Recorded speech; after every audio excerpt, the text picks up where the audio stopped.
Presidente, Sr. Almirante, prezados confrades, com muito gosto que estou aqui uma vez mais. Permitam-me que dedique estas palavras ao Francisco Contente Domingos, primeira vez que falo depois do seu falecimento aqui. E, portanto, quero aqui falar de um outro falecimento, enfim, este custa menos a falar, que é o de Dom Manuel I. Faz hoje 500 anos que Dom Manuel estava com uma febre. Tinha despachado no dia 4, hoje é 7, né? No dia 4 não tinha despachado, há documentos de chancelaria assinados pelo rei do dia 4 de dezembro de 1521, e depois deu uma febre. Há 500 anos ainda não havia alarme no país, daqui a 2 ou 3 dias haveria, e Dom Manuel estava condenado a falecer, vítima de peste. Foi uma morte, portanto, absolutamente inesperada, e nós, quando fazemos a história dos reis, neste caso, que eu tive o prazer de coordenar com o professor Teodoro Matos, que está aqui, a quem agradeço a presença. Na história dos reis, na maneira como se está a passagem dos testemunhos, é uma coisa diferente da política, onde os políticos têm um mandato certo, e esse mandato certo, portanto, é preparado, o final é preparado, haja a recondução, haja uma substituição. Na vida dos reis, há reis cuja substituição foi preparada, a de Dom João II, por Dom Manuel foi, por exemplo, era evidente que Dom João II estava a morrer. A de Dom Manuel I não foi. E, portanto, a morte de Dom Manuel I é um choque. Disso falará a minha colega e amiga Ana Paula Avelar daqui a bocadinho. Mas, portanto, para dizer que o último ano da vida de Dom Manuel I, em que eu pensei centrar a minha intervenção, é um ano que não é o último ano da vida do rei. É um ano que era para ser mais um, que é um ano triunfal. E é isso que eu gostava de refletir convosco, porque, na verdade, o que nós temos é talvez um dos momentos talvez tenha sido o ano mais feliz, se não foi o mais feliz, foi um dos mais felizes, seguramente, da vida de Dom Manuel I. E, desse ponto de vista, ele, de facto, terminou os seus dias no auge do seu poder. E como a doença o terá atordoado antes do desenlace fatal, não sei bem qual é a consciência que ele tem de que se vai morrer ou não vai, não sei até que ponto é que ele teve consciência que, de facto, estava a morrer, mas a verdade é que até o momento em que acreditou que podia recuperar, continuaria animado por um conjunto de planos que se estendiam do Brasil à China. E, portanto, é sobre isso que eu queria aqui refletir brevemente convosco, começando por dizer que esse ano foi iniciado com uma entrada triunfal em Lisboa. Foi quando ele finalmente pôde apresentar a Lisboa a sua terceira esposa, a Rainha Dona Leonor. Podemos lembrar um bocadinho isso, rapidamente, só para localizar, e porque isso tem a ver com o auge do poder de Dom Manuel, e voltarei ao tema um pouco mais à frente. Este Dom Manuel, que reentra em Lisboa depois dos anos da peste, da última grande peste que assolou a capital em sua vida, é agora cunhado do imperador. Pelo seu terceiro casamento, é cunhado do imperador Carlos, cuja eleição tinha acabado de decorrer. Uma eleição apertada contra Francisco I de França, mas que tinha finalmente corrido a bem do Habsburgo. Ora, Dom Manuel é cunhado do imperador de uma maneira inusitada, incrível, na verdade, única na história, não só de Portugal, mas eu creio que na história da Europa. Mas isso é tema que eu depois deixo só aqui a pista. Isso é uma espécie de... Ou seja, este terceiro casamento resultou de um casamento do rei com a noiva do filho. Ora, isto de casar com a noiva do filho é uma coisa que não se faz nunca. Na política não justificaria muito, mas, portanto, percebe-se que isto é uma coisa pesada. Uma coisa pesada e, tanto, o que nos traduz, em primeiro lugar, a nível interno, que tem que haver clivagens. Ou seja, o Dom Manuel, ao enviuvar pela segunda vez, não precisava de gerar mais herdeiros ao trono, tinha 6 filhos varões e 2 filhas, tinha, portanto, a sua sucessão perfeitamente assegurada, tinha um país tranquilo e, enfim, se quisesse ter companhia à noite, não precisava de casar para isso. Embora sejamos justos, não se lhe conheçam amantes, e é sabido que, por exemplo, quando ele sobe ao trono e ainda é solteiro, que muitas vezes dorme com ele o Dom Jorge, e que, a seguir à segunda viuvez, que dormiam com ele os filhos, na sua própria cama. E, portanto, que é um rei que faz questão de mostrar que, de facto, não tem amantes. Mas, enfim, podia dar-lhe uma vontade qualquer, que a gente não sabe como é que é a vida das pessoas. Ora, neste aspecto, portanto, ele pela política interna, no entanto, apostou em afrontar o filho É uma afronta gravíssima, imagine-se o que é de repente. O que não foi a vida do Dom João III a partir do momento enquanto príncipe, em que passa a estar ali a passear pelos corredores como rainha, aquela que lhe tinha estado prometida durante tanto tempo, ou tinha sido negociada para si durante tanto tempo, é uma desfeita e, portanto, é preciso que tenha havido, para todos os efeitos, alguma dissensão interna, e havia, suficientemente grave para que o rei tome uma medida tão drástica. É interessante porque há uma expressão que eu ainda citei há bocadinho também, e que eu gosto muito, foi criada por Joaquim Romero de Magalhães, que também evoco com saudade. O professor Romero de Magalhães dizia que o Dom Manuel era manhoso. E era. Dom Manuel era manhoso. Foi um rei centralizador, um rei autoritário, mas que, em regra, esse seu autoritarismo, que chega a criar amargos de boca com alguns dos principais fidalgos, como é o caso do afastamento do Marquês de Vila Real, que era seu amicíssimo e se tornou um quase inimigo, e que ficou em Vila Real os últimos anos da sua vida para não estar na corte. Mas o Dom Manuel I, quando decide casar, quando se faz anunciar o casamento com Dona Leonor, que era para ser sua nora e não sua esposa, houve um burburinho que é encabeçado por quem podia, o próprio Duque de Bragança, seu sobrinho muito próximo, e é um momento em que Dom Manuel convoca-os todos e não houve conversa. Houve um discurso, o Dom Manuel diz o Damião de Góis, e explicou as suas razões e ficou resolvido e houve beijamão real. Portanto, toda esta revolta que lavrava na corte foi resolvida com o discurso do rei e beijamão real. Não houve discussões. Mas, portanto, há aqui o Dom Manuel reforçou-se no seu poder interno através deste casamento e ele estava no auge do seu poder por isso, porque era o cunhado do imperador e isso dava-lhe uma fortaleza muito grande. Internamente impedia que qualquer laivo de dissensão, porque não havia a quem recorrer fora, porque o imperador, nesta altura, Carlos, já era o senhor de todos os reinos hispânicos, à exceção de Portugal, e ainda dos Países Baixos e do Império, do Sacro Império Romano-Germânico, sobrava a França e a Inglaterra, e a confusão da Itália, mas que não eram onde alguém em Portugal, em uma dissensão interna, fosse pedir auxílio.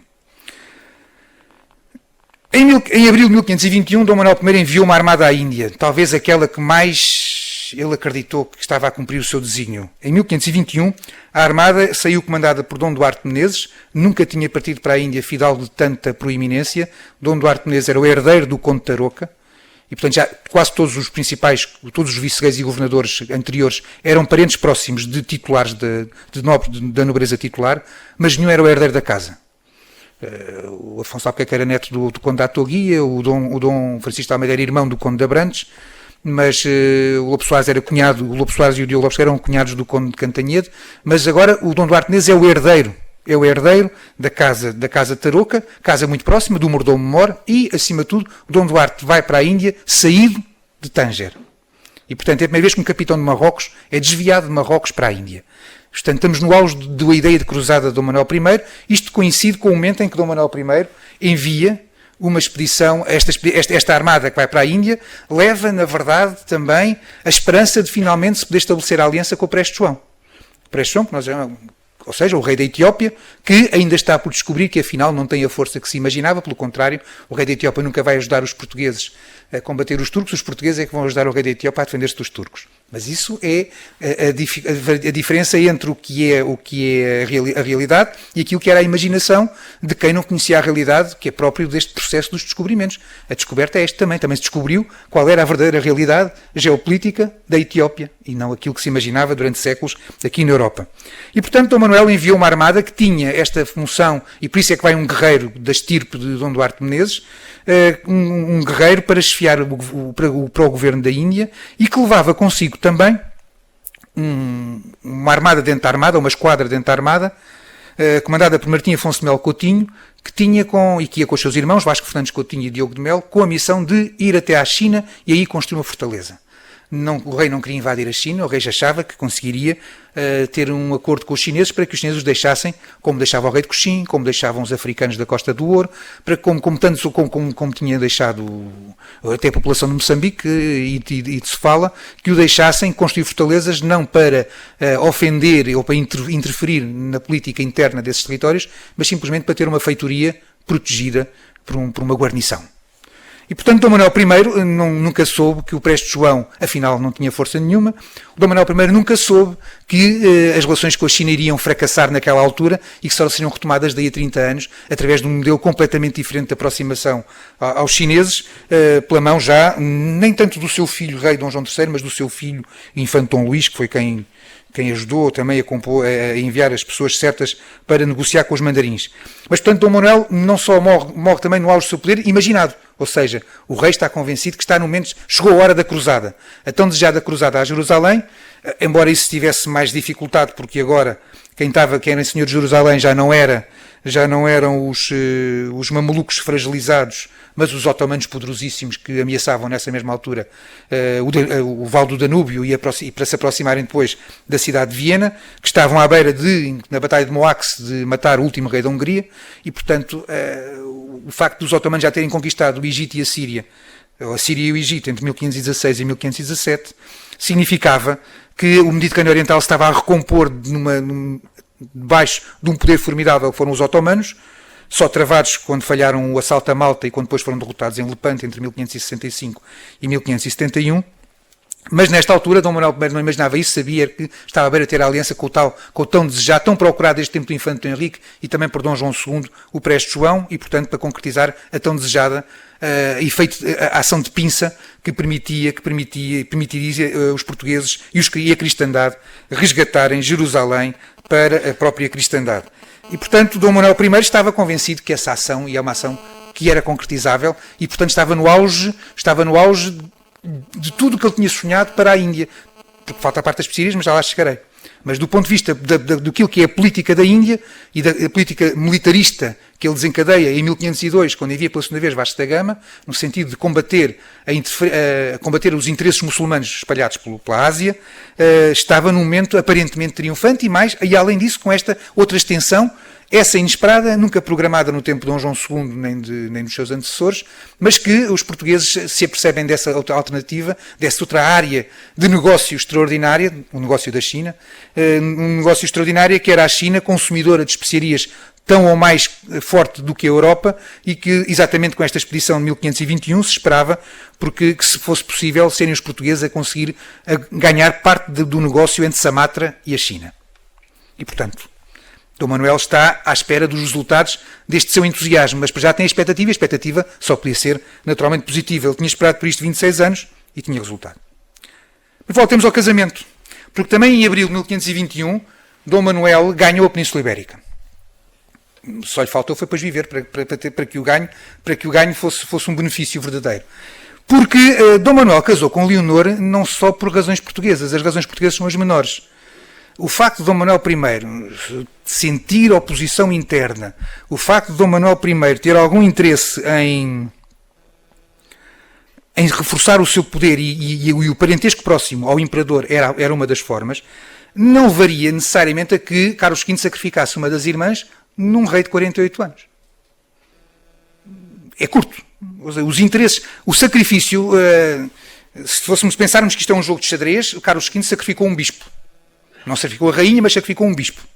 Ou isolou um bispo. Mas o isolou um bispo para apanhar a rainha adversária. E a rainha adversária é a própria mãe. Ou seja, é bom não esquecer que em 1517, quando Dom Manuel I enviou o mundo cristão terá tido pena pela rainha Dona Maria, coitada, que morreu depois de tanto, enfim, e que era amada pelo seu rei, pelo seu povo. Mas houve alguém que ficou muito aflito. E quem ficou muito aflito foram os flamengos em Bruxelas. Portanto, a corte do príncipe do Carlos, que então ainda era só, praticamente, embora já fosse herdeiro de Castelo e de Aragão, a rainha de Castelo e a rainha de Aragão em 1517 é Joana I, dita a louca, e Carlos é simplesmente o arquiduque da Áustria, dito assim, que era o duque que tinha os Países Baixos como parte da antiga Borgonha. E a verdade é que são os flamengos que imediatamente escrevem no meu primeiro a dizer, se quiser, tem aqui a nossa Margarida da Borgonha, Mabel Tante, como dizia o Carlos V, portanto a tia, que tinha regido a Borgonha durante a minoridade de Carlos V, aqui tem, se quiser, case com ela.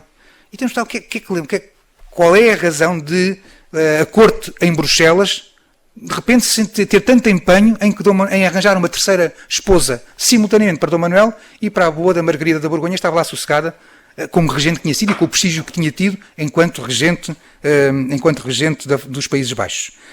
E temos de nos perguntar qual é o problema. E, portanto, há aqui um problema de segurança, ou seja, a corte de Carlos V não quer Dom Manuel I viúvo, não quer Dom Manuel I livre. Dom Manuel I já tinha casado com Isabel de Castela, já tinha casado com Maria de Castela, e agora a Joana de Castela, viúva, estava enclausurada em Tordesilhas. E há aqui riscos. E o risco, de facto, manifestou-se mais tarde, em 1520-21. Em 1520, quando Dom Manuel I, quando Dom Carlos V regressou à Alemanha para ser coroado imperador, depois da sua primeira passagem por Espanha, que foi desastrada, vinha só com os seus flamengos e alemães ao lado deles, fez de um dos flamengos arcebispo de Toledo, deu o comércio dos escravos para a América a um outro flamengo, e, portanto, colocou a dominar Castela uma série de estrangeiros.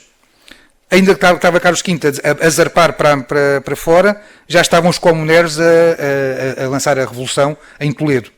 E essa revolução dos comuneros foi até Tordesilhas e libertou a sua rainha. Libertaram a sua rainha para que a rainha governasse e não este flamengo estrangeiro que só podia governar em nome da mãe, porque a mãe estava viva.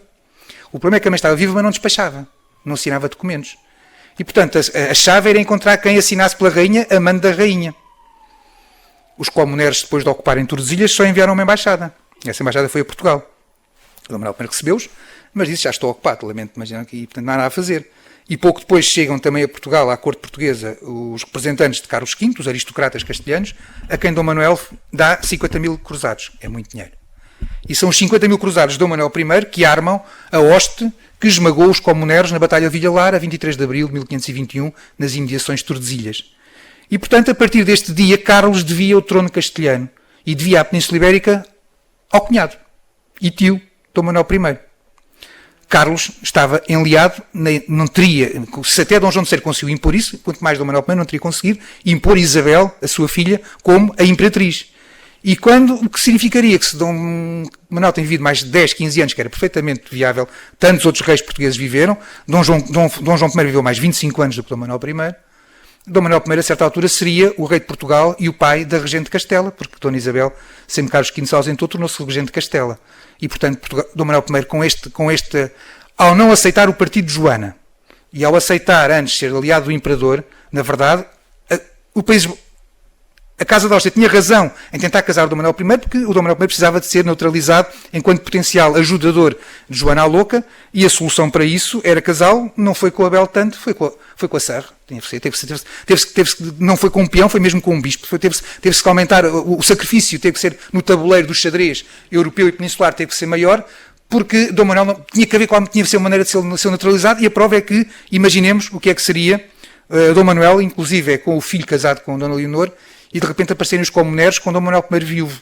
Dom Manuel, só se fosse tolo, é que não teria ido a Tordesilhas assinar pela cunhada. E, portanto, é todo um processo que está controlado. Finalmente, para não gastar muito tempo, lembrar que, portanto, Dom Manuel é o rei que espera agora poder concretizar a cruzada, porque está prestes a estabelecer a aliança com o Prestes João, que se pode ufanar que tem relações com a China, coisa nunca antes vista na Europa, mesmo nos tempos de Marco Polo era uma coisa muito, muito, muito solta, que tem Castela na mão, que tem o próprio imperador, no facto, de certa maneira, na mão, e afinal agora também tem Veneza. É porque aqui próximo de onde nós estamos, onde havia o torreão do Dom Manuel, em setembro de 1521, recebeu uma embaixada veneziana. A embaixada não vinha a Portugal, os venezianos foram o mais discretos que puderam. A embaixada oficialmente ia a Londres. Eu acho que a embaixada vinha a Portugal mesmo. Porque o que foi tentado em Portugal era muito mais importante do que apresentar cumprimentos ao Henrique VIII e ter umas trocas de informações com o Henrique VIII. Mas, enfim, a embaixada parou em Lisboa, como tudo parava em Lisboa, entre o Mediterrâneo e o Atlântico Norte. É uma prova da importância de Lisboa. Mas aqui, a conferência que houve entre o rei e o embaixador veneziano, aqui no Torreão, junto ao Tejo, não muito longe de onde nós estamos hoje, não foi só para apresentar cumprimentos. É que o embaixador trazia um pedido discreto, não é bem secreto, mas discreto, da senhoria, dizendo que a senhoria estava disponível para comprar por atacado toda a pimenta que fosse desembarcada em Lisboa. E, portanto, Dom Manuel I tinha vencido. Tinha vencido de vez os muçulmanos, quando esperava que agora com o Prestes João pudesse fazer o ataque final ao Mar Vermelho. E acabava a ter a prova que tinha vencido a sua guerra comercial com os venezianos. Não esquecer que, quando Vasco da Gama regressou da primeira viagem à Índia, em 1499, que os espiões, ou os genoveses que por aqui estavam, logo escreveram para Génova a dizer: daqui a pouco os venezianos não serão mais que pescadores. E estavam aqui a pescar, e de facto eles vieram aqui pescar a especiaria, portanto realmente estavam condenados a isso em alternativa, e a verdade é que Veneza vai ruir enquanto empório e o centro da economia mundo vai mudar para o Atlântico. Mas este pedido discreto dos venezianos por a especiaria para atacar é um sinal de que, de facto, Lisboa tinha-se tornado de vez, naquele momento, no grande ponto de rotação dos produtos da Ásia para a Europa. E, portanto, o sinal de que a política de Dom Manuel I, levada a cabo desde o início do seu reinado, tinha triunfado. Como tinha triunfado a sua política da reforma dos forais, um dos empreendimentos a que ele desencadeia assim que sobe ao trono, e que foi concluído em 1520. E, portanto, esta passagem desta embaixada aqui, sem saber como, e que deixa este pedido, podemos comprar-vos a pimenta toda, a mandar para País Baixo, a gente compra-lhe tudo e a gente trata depois do assunto. É um sinal que a pimenta estava a secar no Mediterrâneo Oriental. Depois as coisas vão mudar, inevitavelmente. A própria existência de Hormuz vai obrigar os portugueses a colocar especiaria no Golfo Pérsico, e a natureza do negócio, segurar as especiarias só pela Rota do Cabo é como segurar o mar entre as mãos, quer dizer, a água entre as mãos, não era viável. Quem aprendeu isso foi Dom João III. Dom Manuel, ao morrer no auge do seu poder, também morreu antes de começarem os problemas, caíram todos na mão do infeliz Dom João III. Que realmente, se Dom Manuel é um venturoso, se Dom João I é talvez o rei mais afortunado da história, muito mais ainda que o Dom Manuel I, porque tudo lhe saiu bem, se há um rei infeliz na história de Portugal, esse rei infeliz é o Dom João III, de uma ponta a outra da sua pobre vida, que até mete dó. Termino só lembrando uma coisa. Este rei, que portanto está no apogeu, está no auge do seu poder, tinha, neste momento em negociação, uma filha para casar com o imperador, e casou. Tinha um filho cardeal. O Papa morre também neste ano, muda, não, o Dom Afonso tem nessa altura 11 anos, não é a altura de ser cardeal, 11 ou 12, mas a verdade é, quem é que a 10 anos, a um prazo de 10 anos, se não fosse na próxima, na segunda eleição papal, e as eleições papais em regra eram relativamente mais frequentes do que hoje, teria não só o rei de Portugal, mas o imperador, alguém mais valioso para colocar como Papa que o cunhado, é porque Carlos V ia casar com Isabel. E casando com Isabel, o cardeal Dom Afonso, filho de Dom Manuel I, era seu cunhado. Ora, se o Carlos V, em 1522, vai impor como Papa o seu próprio confessor, mais facilmente também entronizaria, também colocaria em Roma o seu cunhado, se fosse o caso. E, portanto, Dom Manuel tem uma filha para casar com o imperador, tem um filho cardeal para ser Papa, e tem o segundo filho, que é o condestável Duque de Beja, a ser negociado para casar com os Valois. E, portanto, Dom Manuel estava, de facto, no auge do seu poder, tinha 52 anos. Dom Dinis viveu até aos 66, 67, Dom João I até aos 77, portanto, era perfeitamente aceitável. Estava com o vigor próprio de quem tinha tido mais uma filha nesse próprio ano, e, portanto, Dom Manuel estava no auge de todas as suas faculdades, e a peste, mas a história também é isto, a história, nós historiadores, tantas vezes procuramos as estruturas que condicionam, que empurram os homens, mas a vida tem esta fragilidade. Dom Manuel tornou-se rei porque o sobrinho caiu do cavalo, Dom Manuel, no auge do seu poder, apanhou a peste e morreu. Muito obrigado.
Antes de mais, permitam-me cumprimentar o nosso estimado Presidente da Academia de Marinha, o Almirante Francisco Vidal Abreu, e o Vice-Presidente da Classe de Artes, Letras e Ciências, o Almirante Roque Martins. Tem sido para mim um imenso prazer integrar o Conselho Académico desta instituição e partilhar neste nosso dia-a-dia os vossos saberes do mar. Mas não posso deixar de sublinhar o prazer que tenho em estar aqui nesta sessão com o nosso colega e amigo, portanto, o professor João Paulo Oliveira Costa, que nos brindou, melhor dizendo, com uma visão extremamente apelativa e apaixonada do último ano, que não foi só o último ano de vida de Dom Manuel, mas que é exatamente um dos nossos mais reputados historiadores da atualidade e da contemporaneidade, devo dizê-lo, e que é também um dos responsáveis pelo resgate da figura de Dom Manuel, portanto, desse, como ele gosta de dizer, príncipe do Renascimento. Ora, esta minha reflexão foi, aliás, proposta não como uma contraposição, portanto, ao perfil de Dom Manuel, contrapondo por isso mesmo o perfil de Dom João III. Ela tem, única e exclusivamente como propósito, resgatar da sombra um príncipe herdeiro, a quando da morte de seu pai, contextualizando momentos singulares que ajudam a traçar o perfil daquele que em 1521 será um jovem de 19 anos, entronizado rei. Este é, no entanto, um rei que logo nas primeiras disposições que tomou, esboçou uma diferente forma de governar o império, determinando que o Império Português ombreasse com o de Carlos V. Se o Império de Carlos V se forjava num domínio assente num espaço terrestre, ou fundamentalmente aí, o português assentava no domínio dos oceanos. Mas a esta questão eu voltarei muito em breve. Tome como ponto de partida a noite em que Dom Manuel faleceu, 13 de dezembro de 1521. E recordo que, por ordem do príncipe herdeiro, cumpre-se as disposições testamentárias relativas à sepultura e exéquias. No livro de horas, portanto, dito de Dom Manuel, Ofício dos Mortos, atribuído a António de Holanda, possuímos a representação do cortejo fúnebre que se realizou pelas 3 da madrugada do dia 14 de dezembro do Paço da Ribeira para Santa Maria de Belém, onde foi sepultado. É também nesse mesmo livro que encontramos a representação da cerimónia do pranto, que ocorreu 4 dias depois do falecimento do monarca, a qual foi organizada pelos que presidiam ao governo da cidade. Os vereadores da Câmara saíram a pé, acompanhando uma grande bandeira negra, empunhada pelo alferes da cidade, que a cavalo arrastava pelo chão o negro estandarte. Os oficiais camarários envergavam as grandes capas de dó e seguravam várias negras nas mãos. Seguiam-nos os senhores e os fidalgos da corte. Nós possuímos todo este relato, exatamente, deste cortejo fúnebre. Mas o que é interessante é que, para além de possuirmos esse relato, essa narrativa, temos também uma representação pictórica da mesma. Segundo Gaspar Correia, que vivera na corte manuelina entre 1506 e 1512 e que acompanhara exatamente o crescimento de Dom Manuel e que depois vai voltando a Lisboa ainda que esporadicamente, diz-nos exatamente Correia que uma multidão de mais de 20 mil pessoas acompanhou o cortejo que efetuou 3 paragens. Na Porta da Sé, ao meio da Rua Nova dos Mercadores e no Rossio, a que corresponde a taxa inferior. Em cada paragem, um escudo negro foi destruído. Deste modo, simbolicamente, se evocava o desaparecimento do falecido monarca, cujo governo teria sido o escudo protetor das terras contra os inimigos. Este era o último ofício com que a res pública secular servia e honrava a memória dos reis defuntos. Por ordem de Dom João, a cerimónia do seu levantamento como rei foi preparada para decorrer no alpendre do convento de São Domingos. As constantes e pesadas chuvas que já tinham atrasado a cerimónia do pranto atrasariam os preparativos para a entronização de Dom João. Além disso, a inesperada queda de uma das naves do alpendre de São Domingos originou comentários daqueles que liam ocultos presságios sobre um rei e um reino. O professor João Paulo acabou exatamente com esses presságios, portanto, eles iam acompanhando a vida deste monarca. Uma vez mais se recordava a tormenta que se abatera sobre Lisboa no dia de nascimento de Dom João e o facto de, à mesma hora em que o príncipe tinha visto a luz do dia, um fogo ter deflagrado na casa onde nascera e uma esfera dourada que se encontrava na capela do Hospital de Todos os Santos ter caído, estilhaçando-se em muitos pedaços. Contudo, e apesar de Dom João ter sido aconselhado por seu amo, Bartolomeu de Paiva, para adiar a cerimónia, não o fez. Ele estava ciente da importância das suas primeiras decisões como herdeiro do trono. Dom João determinou que a cerimónia deveria ser pública numa praça, isto é, o alpendre do convento de São Domingos, e não dentro do paço. Assim, se continuava a definir uma nova forma de estar, a de um novo reinado e a de um novo rei. Importa aqui assinalar alguns dados relativamente ao modo como Dom João III foi acompanhado na construção de um domínio por parte de seu pai, Dom Manuel. Ainda muito jovem, pois nascera a 7 de junho de 1502, nos Passos de Alcáçova, em Lisboa, acompanha o seu pai em agosto de 1513 nas cerimónias públicas em Belém, no momento da partida de Dom Jaime, duque de Bragança, quando este, ao comando de uma forte armada, partiu para tomar a Zamor. De Dom João, possuímos um retrato pintado pelo mestre de Lourinhã, como São João Batista, que representa exatamente o príncipe, mais ou menos por esta altura. As novas desta conquista foram recebidas em Sintra por Dom Manuel e Dona Maria, realizando-se na corte, acompanhando também isso Dom João, e em todo o reino, de grandes festas e procissões. Perpetuava-se a importância do domínio da cristandade. É certo que, tendo já os 12 anos, ainda o rei não lhe tinha dado casa, oficiais e renda, como cumpria a um príncipe herdeiro. Levantavam-se vozes, estranhando tal demora e apontando várias razões para tal facto. Desde a possível desconfiança do monarca, Dom Manuel, face às qualidades de seu filho, ou, também, a necessária ponderação em nomear para o serviço do jovem príncipe os que melhor o serviam, ou serviriam neste caso. Contudo, pelos 14 anos, Dom João tem a sua casa. No entretenimento da caça e da montaria, para além dos jovens fidalgos, portanto, que a ela estavam ligados, acompanhá-lo iam os seus irmãos, os infantes Dom Luís, que teria nascido em 1506, o infante Dom Pedro, cerca de um ano mais novo. No círculo de jovens, que no paço se privavam de perto com Dom João, destacam-se Duarte da Costa, seu irmão de leite, Damião de Góis e João de Barros. Uma longa amizade o ligou a Luís da Silveira, seu guarda-mor, hábil cortesão e homem maduro, que, segundo Frei Luís de Sousa, trataria das matérias, são palavras de Frei Luís de Sousa, de conselho e substância, como homem entrado em dias. E também é este cronista que diz que um outro seu valido de Dom João, Dom António da Taíde, seriam confiadas as matérias mais leves e de seu gosto, de gosto de Dom João. Segundo os seus biógrafos, Dom João seria brando de condição, com um estilo de escrita claro e grave. Seria fácil de servir.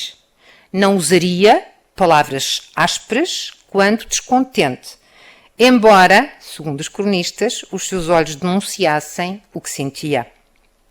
O seu aspecto, brando e aprazível, fazia, segundo exatamente estas fontes, perder o medo a quem com ele tratava. Já o seu ar grave e severo impunha respeito. Falava vagarosamente, o que para uns era signo de indecisão, de incapacidade de resposta, de não saber muito bem o que queria dizer. No entanto, para outros, essa fala vagarosa acentuava a severidade, portanto, do monarca. Neste caso, antes de ser monarca, do príncipe. Dom João acompanhava o seu pai no exercício do governo público, em matérias de justiça, fazendo em merecer, e Dom Manuel, segundo aquilo que também nos é dado conhecer, observaria a forma como o seu filho acompanhava exatamente estas suas ações, do modo como ele prestava atenção aos negócios do Estado e iria advertindo relativamente aos cuidados que deveria ter. Estes traços vão sendo, portanto, referidos tanto em crónicas, como, por exemplo, noutros textos, por exemplo, dos textos dos embaixadores que vivenciavam a corte manuelina. Evoco-os, pois considero que permitem ler um tempo. E subscrevo aqui uma decomposição triádica de Certeau, em que ele considera que a nossa construção historiográfica se identifica a partir de 3 fases. A fase documental, a explicativa compreensiva e a representativa ou escriturária. Eu tomo, no entanto, também a perspectiva de Ricoeur, de que a representação escrita aduz inteligibilidade ao trabalho de compreensão e explicação. Daí considero, devido a esta minha inscrição, a importância da desocultação de anteriores escritas da história, de que me servi exatamente neste traçar de alguns aspectos da biografia de Dom João. Defendo igualmente, neste caso específico, que o biógrafo, como aliás avançou Barthes, deve atender ao detalhe, ao traço singular, pois a figura do biografado não deve ser tomada como um postulado uniforme, mas deve ser interrogado nas suas tensões, contradições, pertenças a diferentes lugares, de modo a tecer a veracidade de um tempo, que aliás o fizemos ser feito, ou melhor, vimos-lo ser feito pelo professor João Paulo, naquilo que traçou relativamente àquele ano de vida de Dom Manuel. É exatamente também esse tempo singular que aqui está a ser interrogado por mim. Um desses momentos singulares prende-se com o facto de, após ter sido atribuída a Dom João casa própria, se começar a colocar a questão do seu casamento. Eu tinha que voltar aqui ao casamento, João Paulo, desculpa, vou voltar a ele. Defendendo-se a continuação do estreitamento da aliança entre os tronos ibéricos. Apesar de não desenvolver este tópico, que aliás já foi de certa forma aflorado, importa referir que Dom Manuel sempre visara este propósito, este propósito no fundo da aliança dos tronos ibéricos, tanto no seu primeiro casamento, portanto com Dona Isabel, assim como no seu segundo casamento com Dona Maria, a mãe de Dom João. O rei português era, Dom Manuel, pela via matrimonial, constantemente um possível sucessor à coroa castelhana aragonesa. A morte de Dom Fernando, sogro de Dom Manuel, e a regente de Castela, a 23 de janeiro de 1516, vai reacender também um pouco esta questão. Um pouco não, vai reacender muito esta questão. Perfilando-se o casamento de Dom João III com Dona Leonor, a irmã mais velha de Dom Carlos, filha primogênita de Joana a Louca, conhecida como a Louca, já aqui sinalizada, e de Filipe o Belo. É exatamente Pero Correia que é enviado pelo monarca português ao imperador Maximiliano para tratar dos possíveis casamentos da infanta, sua filha Isabel, já aqui se falou exatamente desse caso, com o arquiduque austríaco Dom Carlos, e do herdeiro do trono português, Dom João, com a irmã deste, portanto, Dom Carlos, Dona Leonor. Todavia, a morte da rainha Dona Maria a 7 de março de 1517 vai indelevelmente mudar o rumo dos acontecimentos. E observem um pouco como estes se vão, aliás, precipitando. Em setembro de 1517 chegou da Flandres, chegou exatamente a Flandres, Dom Carlos, do arquiduque de Áustria, aliás aqui isso já foi também sinalizado, e o senhor dos Países Baixos, com a sua irmã Dona Leonor para tomar as coroas de Castela e Aragão. Sua mãe Joana permanecia encarcerada em Tordesilhas, temendo-se a sua intervenção nos governos destes reinos. A paz com Portugal seria acautelada através de uma dupla aliança matrimonial. Em outubro de 1517, Dom Manuel envia Dom Álvaro Costa, seu camareiro-mor e homem de confiança, a Castela, com a missão de saudar a Dom Carlos e de negociar, para além do casamento da infanta Dona Isabel, com Dom Carlos, o seu matrimónio com Dona Leonor. Portanto, o pai substituía, como há pouco foi evocado, o filho. Em Portugal, argumentava-se que esta união acarretaria pesados encargos ao reino. Nas palavras de Francisco de Andrada, portanto, o monarca defendia que deixava seu filho, isto é um pouco também evocado pelo Damião de Góis, que o João Paulo citou há pouco, mas Andrada diz, deixava a seu filho o quê? Senhor de muitos estados novos, os quais tinham sido por si adquiridos e conquistados no Oriente, enquanto ele não herdara mais de seus sucessores que os reinos de Portugal e do Algarve. Isto é o que Andrada diz que o rei teria evocado, até para justificar, portanto, e impor a sua vontade. Dom Manuel recearia que o casamento de seu filho com a infanta Dona Leonor fortalecesse a posição deste junto do próprio imperador. O que, o João Paulo já falou nisso há pouco, mas eu aqui toco um outro aspecto, portanto, fragilizaria a posição do Dom Manuel, caso ocorresse alguma desavença entre Dom Manuel e o seu herdeiro. Recorde-se que havia já registro de situações idênticas neste fazer e desfazer de alianças, nomeadamente a usurpação por parte de Dom Carlos, portanto, do trono de que era herdeira sua mãe, era uma imagem que Dom Manuel pretendia afastar. O casamento com Dona Leonor, portanto, salvaguardaria a sua posição, tanto interna como externamente, e o João Paulo já, de certa forma, também o desenvolveu aqui. Nos círculos próximos do príncipe herdeiro, levantaram-se vozes contra este casamento, defendendo-o do infante Dom João com Dona Leonor. Luís de Silveira, um dos paladinos da causa do infante, é afastado da corte por ordem de Dom Manuel, só regressando, aliás, após a morte do monarca. Não seria, aliás, este o único afastamento. Martim Afonso de Sousa escreve que Dom António da Taíde havia sido também temporariamente afastado e que ele próprio, encontrando-se ao serviço do jovem príncipe, ele, Martim Afonso de Sousa, fora pressionado por alguns nobres ao serviço do monarca para abandonar a casa do infante. Apesar de, segundo os biógrafos, nunca se assistir por parte de Dom João, do ponto de vista público, a uma clara desobediência a seu pai e senhor, as relações esfriaram-se, aproximando-se, temos notícias disso, Dom Manuel do infante Dom Luís. E mesmo após a morte de Dom Manuel, quando de novo se avançou a possibilidade de Dom João contrair matrimónio com sua madrasta, depois é algo que também se deveria desenvolver, não o vou aqui fazer, Dona Leonor, tal é por ser rejeitado. É rejeitado claramente por Dom João. Aos 19 anos, regressamos a 1521, Dom João é rei de Portugal e de um vasto império.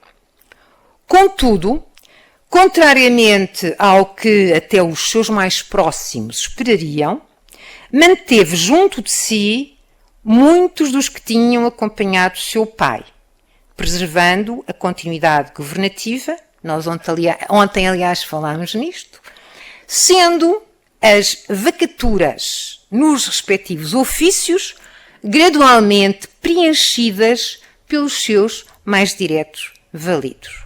São João não faz uma completa razia junto de si, vai manter, exatamente, figuras que tinham acompanhado seu pai. Ora, um desses casos é, por exemplo, Dom Francisco de Portugal, conde Vimioso, e no Conselho do Rei, portanto, bem junto dele, mantém figuras como Dom João de Menezes, Dom Martim de Castelo Branco, Dom Álvaro da Costa e até o próprio secretário António Carneiro, que, aliás, por cujo falecimento iria ascender o incontornável Pero de Alcáçovas Carneiro. Dom João não deixou, contudo, de marcar o seu novo estado, chamando para junto de si Luís da Silveira, portanto, o companheiro de juventude que fora afastado, como eu já tinha dito há pouco, de acordo por Dom Manuel, devido ao desagrado que este tinha demonstrado publicamente contra o terceiro casamento, portanto, de Dom Manuel, com Dona Leonor. Não tendo, porém, Luís da Silveira o protagonismo que ele esperava ter. Ainda que, recorde-se, em setembro de 1522, Luís da Silveira foi enviado como embaixador extraordinário junto ao imperador Carlos V para negociar os esponsais deste com Dona Isabel de Portugal. O facto, no entanto, Luís da Silveira exorbitar as suas funções durante esta embaixada ditaria um fim do seu estado de graça e Dom Francisco de Taíde, o outro valido, grande valido e próximo valido de Dom João III, iria ganhar um maior protagonismo. Assiste-se logo, portanto, no ano de 1522, por parte de Dom João III, ao atender ao que se passa nas praças portuguesas do norte da África, escrutinando os complexos insulares atlânticos e o domínio do trato africano, sendo referir, e portanto aqui só uma breve anotação, que em 1524, e no espaço marroquino, portanto, os saditas tomaram o Emirato de Marrakech, ameaçando, portanto, muito a presença portuguesa. Dom João pesaria, no entanto, a presença portuguesa neste espaço. Irá, aliás, portanto, optar por abandonar praças. Mas isso é num outro tempo, numa outra década, que não é o objeto primeiro desta minha reflexão.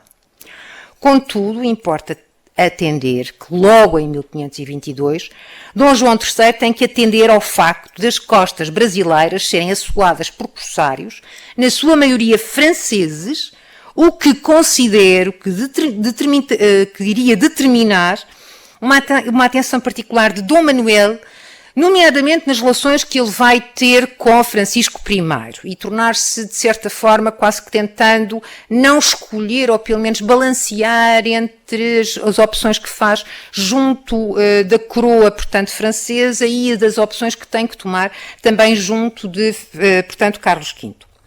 É certo que no governo da Índia vários problemas se levantaram, tocando mesmo validos de Dom Manuel. Eu aqui vou recuar um bocadinho antes de Dom Duarte, vou a Dom Diogo Lopes de Sequeira, portanto, governador da Índia, que entre 1518 e 1521, que tinha sido substituído já por Dom Manuel, por Dom Duarte de Menezes, que o João Paulo falou há pouco, e que Diogo Lopes de Sequeira, ao regressar a Portugal, em 1522, portanto chega exatamente nessa altura, vê os seus bens embargados e foi submetida a devassa. Contudo, isto é um traço da personalidade de Dom João III que eu gostaria aqui de assinalar,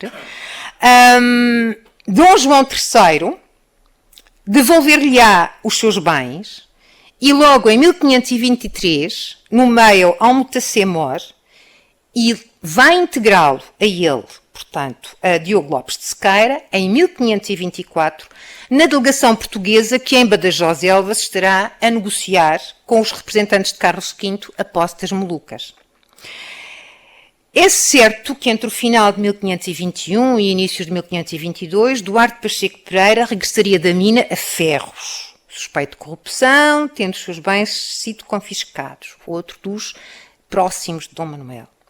Apesar da acusação não ter sido provada e de ter recuperado parte dos bens, para além de continuar a receber a tensa que lhe fora atribuída por Dom Manuel, portanto Dom João não a retira, como assinalou Francisco Contente Domingues, que aqui já foi evocado, e cito, Duarte Pacheco não se mostrou de perdão fácil, tal como outros, ofereceu os seus préstimos a Carlos V, o mais a somar aos vários que o fizeram ou ameaçaram fazê-lo numa conjuntura delicada para o monarca português. Fim de citação.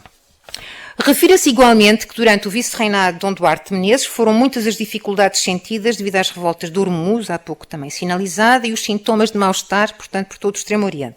Ele regressaria a Portugal preso.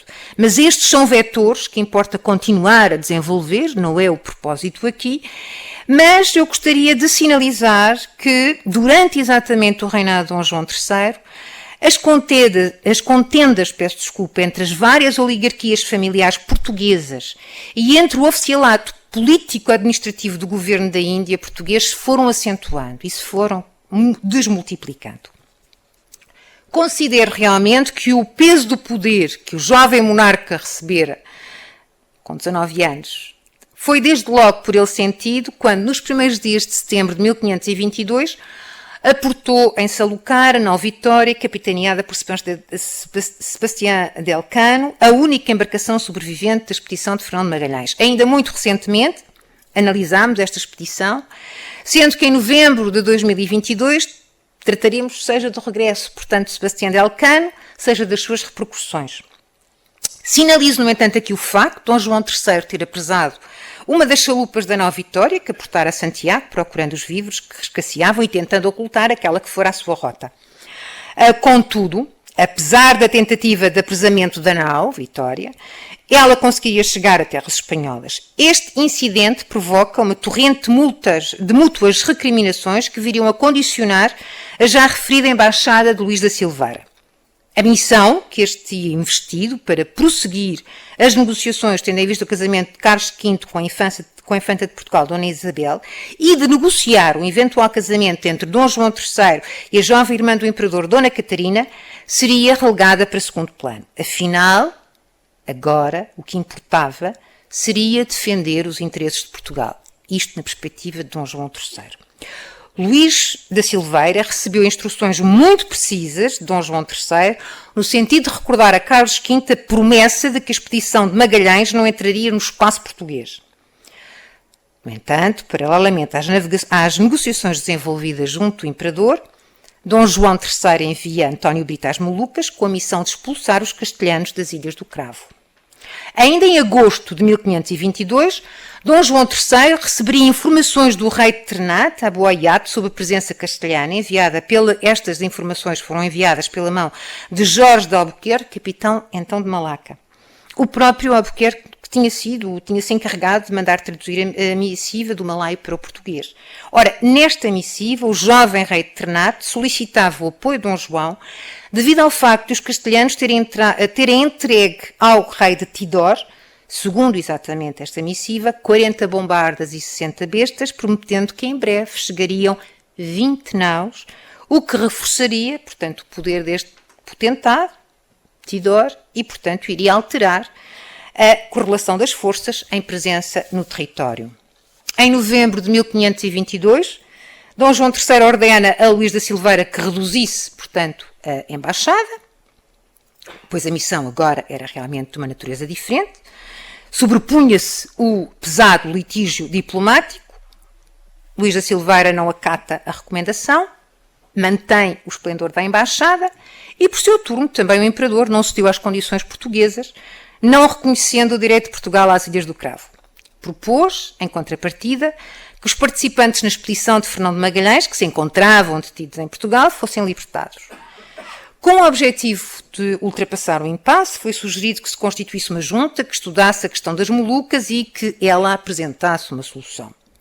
Entretanto, Luís da Silveira recebeu a ordem de Dom João III para se recolher a Lisboa e, como sabemos, a resolução do conflito arrastar-se até 1529, o seu termo, ou melhor, para o seu bom termo, contribuiria à intervenção da então já imperatriz Dona Isabel, irmã de Dom João III, que entretanto desposara Carlos V.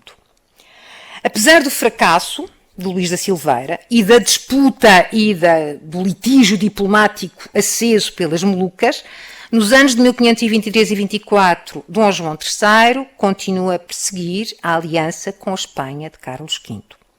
Assim se compreende que a sua prima Dona Catarina, irmã mais nova do imperador, tenha sido objeto da sua escolha, que aliás, como já tínhamos visto, portanto já tinha sido objeto anterior. Ao Papa seria pedida a dispensa para que o casamento se efetuasse devido aos laços de parentesco. A 19 de junho de 1524 foi celebrado em Burgos o contrato de casamento dos dois, do monarca Dom João III e de Dona Catarina, e no mês de fevereiro de 1525 celebra-se o matrimónio religioso daqueles que anos mais tarde são representados como Juno e Júpiter dominando o mundo. Última e derradeira nota. Após ter subido ao trono, Dom João III reafirmou o modo como intuía o seu poder imperial, o qual ele defende que vai ombrear com o de Carlos V. Não é gratuito o facto de logo no primeiro ano do seu reinado, portanto estamos a falar em 1522, ter alterado a forma como recebia os embaixadores. Frei Luís de Sousa, um dos biógrafos que eu já aqui, portanto, chamei à colação, expõe com clareza esta mudança ao considerar que, tal como o imperador, diz o cronista, alterou os bons costumes dos anteriores reis de Castela, também Dom João se viu obrigado a fazer o mesmo na sua corte, pois ambos os impérios deveriam ser vistos como tendo a mesma honra e dignidade. Este foi, enfim, um breve esquiço das sombras de um príncipe herdeiro, Dom João de seu nome, na morte de seu pai, o felicíssimo rei, Dom Manuel, nas palavras de Damião de Góis, já aqui evocadas. Muito obrigada.